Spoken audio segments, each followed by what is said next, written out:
Ating IFAM playpen, Korean brand po siya.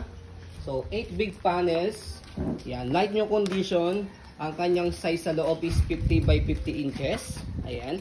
So meron siyang kasamang 4 pieces stabilizer corner, yan, yung kulay puti sa side. So ang may separate purchase din po yan, 250 each. Yan, and then meron siyang kasamang rubber sa ilalim, 9 pieces na lang po siya. Total of 16 dapat yan. Okay, so ito 9. Pero not big deal. Sa ilalim lang naman po yan. Okay? May stabilizer naman. May 4 corner stabilizer naman po siya.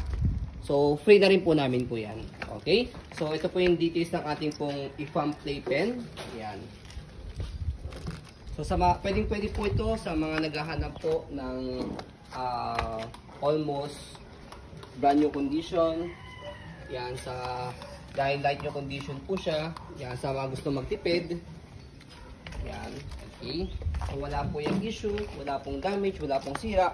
So, ito po yung kanyang lock. So, yan. So, ang maganda sa kanyang lock is, pag na-lock nyo po siya, yan.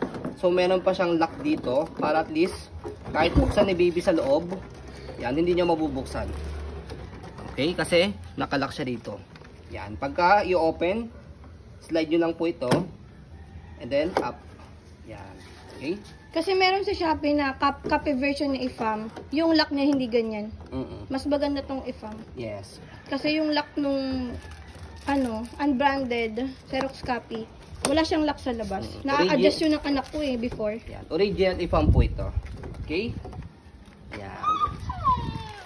Okay? So, kung gusto niyo po ng mas malaking size pa po na IFAM brand, meron po kami another color po niya, white and gray.